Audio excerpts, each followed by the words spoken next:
Good morning. Today is the 21st day of First Adar, the 1st of March. And we're continuing with Rabbi Shochet's book, Fundamentals of Chabad Mysticism, or something like that. So we're up to page 37. By the way, you can get this book on HebrewBooks.org.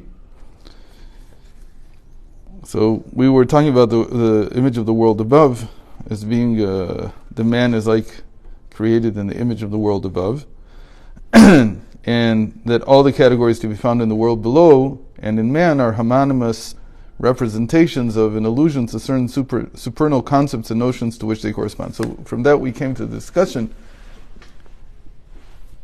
of, since people are made of spirit and matter, unless you're a monist. There are people who are monists. What? A monist. A monist is someone. I forgot what it means. Monist means someone who thinks there's only one type of matter in the universe, and so they'll say there's either matter or spirit, but not both. They're not a dualist. But Judaism is I'm not going to say that there's no one ever that said in the Talmud that the world is, that sees that the world is a monist, but it's very, very uncommon. The majority opinion by far, like 99% of the sages say that the world is dualist. There's matter and spirit. So if you take matter and spirit that we have down here, you can't say that matter is what's down here and spirit is what's up there. That doesn't work. Because you have to say there's an equivalent to matter and spirit above. And so we ended last time, we said that in general that's what we call, at least in the Lurianic Kabbalah, but even before that, light and vessels. That the light would be the equivalent of the spirit, the vessel would be the equivalent of the matter. But obviously, they're neither. Why?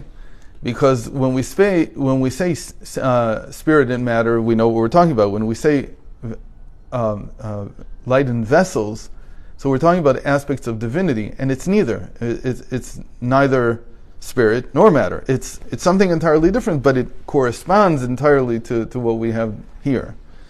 So that would be the most complete description. The problem with this, again, so what he's saying here is all the categories are the same above. But then he goes on and he says, to be sure there is no likeness whatever between God and the creation. And on the supernal levels of the strictly spiritual realm, there are no such thing as eyes, ears, hands, and so on. So the moment that he says God above is the spiritual, that's problematic. God's not spiritual. He's not material. On the other hand, God's also spirit and matter in the sense that God created everything and is everything. So he is that also. But again, the question is, what categories are we going to use to describe the revelation of godliness? What categories are we going to use? Now, this all leads into a very thick and difficult issue, which is how do these things actually relate then? Meaning, is there no light and vessels in the spiritual and material realm? Can't we talk about light and vessels? Is it really only there? So the thing is that in Kabbalah, nobody really pays attention to these details. Nobody asks, at least I've never seen, nobody asks, so where are we? Are we talking here below? Or are we talking above? The only place I've seen a hint of it is in Eitz Chaim. In Eitz Chaim, he has at the very end, I believe it's gate 49, I don't remember, it's the very end, 49 or 50. He suddenly switches from a discussion of everything he's been discussing until now, which was Partsufim and light and vessels. Partsufim are just collections of lights, you might say. And he suddenly switches to how are things in our world. And then he does a very interesting thing. He takes our reality and he corresponds it to what he's been talking about in the supernal realm. And so there's this one gate, which has a few chapters, which is like the translation between the supernal realm and the physical realm. But people get really confused by this because usually the Kabbalists or in Chasidus we'll see in a moment that it's even more confusing. But most of the time the Kabbalists will be talking about the supernal realm, but they're going to be using language that's borrowed from our realm because they have to, because otherwise, what are you going to use? What language are you going to use? That's why the Zohar was so important, because suddenly the Zohar gave a nomenclature that is not exactly worldly. You talk about Sfirot. So what is that in reality? I don't know what that is in reality. I've never seen a Sfira. It's not something here. I can't put it in a bottle. I don't know how to put chesed into a bottle. I don't know what that even means. On the other hand, words like the words in Hebrew are easier to translate back in, or at least the mind wants to grasp it and take it back into our realm. And those words are problematic because of that, because I know what chesed, I know an act of loving kindness. I don't know how to bottle loving kindness, but I don't know how to bottle the spirit either. So maybe it's just another aspect of spirit, which it could be, but that's not what the Kabbalists mean. They mean that they want to describe something supernal. So the Zohar was a big find, because the Zohar suddenly gives you an Aramaic nomenclature, which the mind doesn't, unless you're very, very astute in Aramaic, and it's like your native tongue, which hasn't been for anybody for decades, for centuries, then the Zohar gives you a new language that easily keeps you separated. Like, you're talking Aramaic, now I'm talking in the supernal realm. It's easy for me to know. But now in Chasidus it becomes a bigger problem, because Chasidus now comes and says, look, everything in the supernal realm has an equivalent here. And the equivalent is in the workings of the psyche, in the workings of the soul. So what is the soul exactly? Now you've got a problem. Is the soul something in the supernal realm, or is it something here? If you say it's something here, so it's the spiritual part of what's here. Okay, so what is it in the supernal realm? Is it also something in the supernal realm? So the way that they differentiate is they say there's a soul root and a soul. Meaning the soul root would be like the soul in the supernal realm. Yes. The soul would be here. But they're not makpid on this. They're not meticulous in saying, no, now I mean this or now I mean that. They just say soul. And you have to figure it out. So there's a lot of shorthand in writing of Kabbalah and Chassidus, which makes things very meshed. In the end, it's okay, because, like he says here, they parallel one another. So you don't have to really keep it straight, like, am I talking here, am I talking there? In the end, they parallel one another. So that's an important thing. Not to say that the supernal realm is spiritual. It's not the spiritual realm. That's not what we're talking about. Although, sometimes... the spiritual realm is here too. Right, the spiritual That's is here. Yeah. Spirit and matter are here. Yeah. The supernal realm. That's the right way to say it. So, anyway, he needed to say more here about what he means by strictly spiritual realm. The supernal levels of the strictly spiritual realm. It doesn't. It's not. Yeah. But then when you understand that they completely parallel one another, then you understand that you can talk about eyes, ears, hands, whatever, in the supernal realm, because there's an equivalent to it. What is that equivalent? It's not an eye, ear, hand, or whatever it is. It's something else. Okay. Wow, you're really getting into like almost theories of semantics. No, there's a lot of semantics here. Yes. In fact, Been looking at that. the Rabbi Ginsburg has told me, not on one occasion, that the reason we spoke the first time about Rabbi Yisrael Srug versus Rav Chaim Vital, and the Rabbi Yisrael Srug had learned with the Ari for 6 months before Rav Chaim Vital came, and so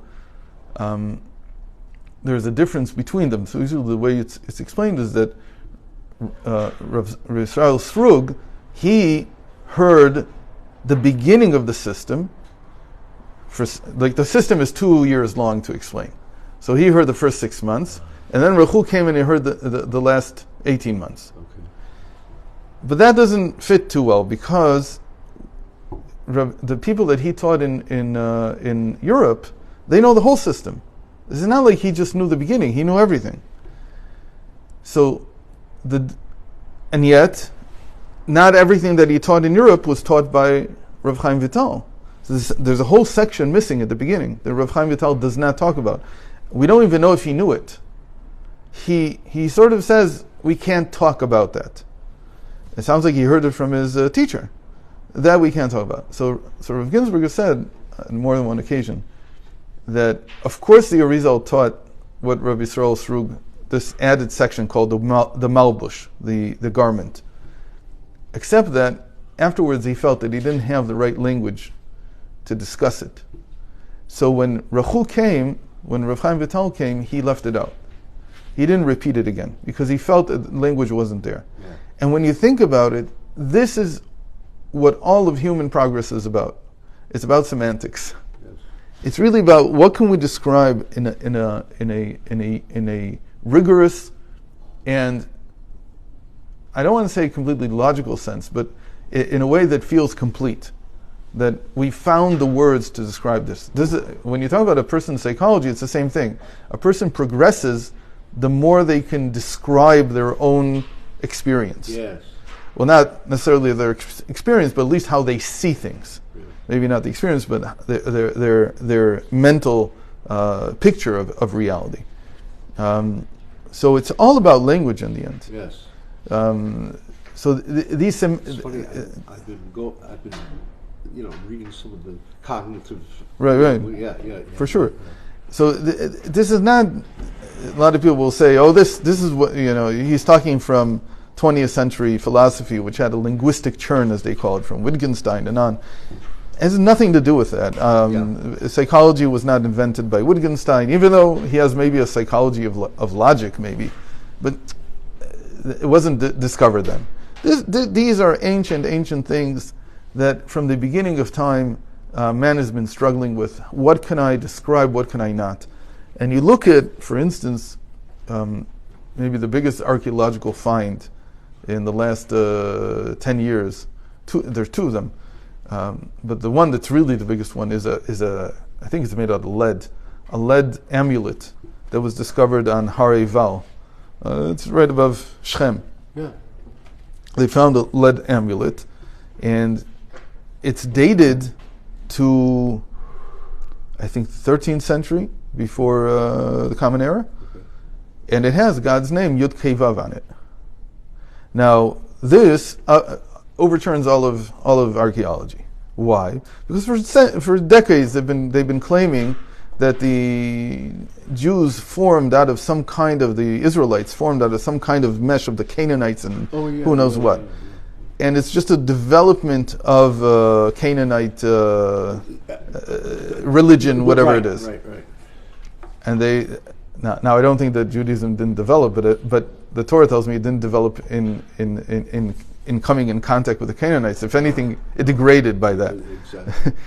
So it must have had a clear distinction between God as one God and whatever the Canaanites were worshiping. Yeah.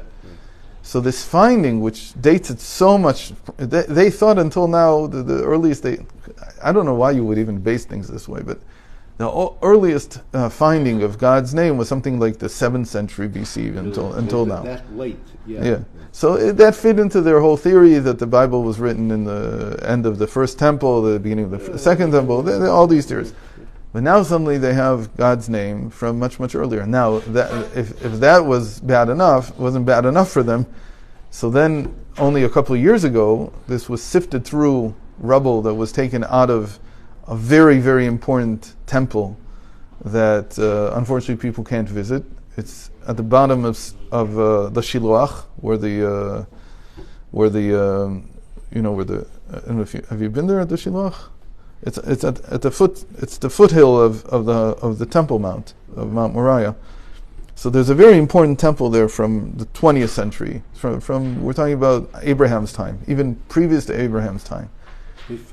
They found a name of God that shouldn't be there.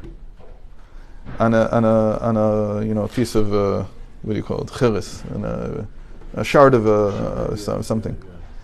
Which name they don't want to say. They're very afraid of saying it. This is Israeli. I have a guess which one it is. Is it the Israeli archaeology? Yeah, of course. Yeah. But whatever it is, it's not supposed to be there. right? That's 20th century BC. Nobody's supposed to talk like that. Nobody's supposed to have that. So, in the end, everybody judges development according to language. Like that's just how we see it. So, okay, so God willing, we'll continue on Sunday.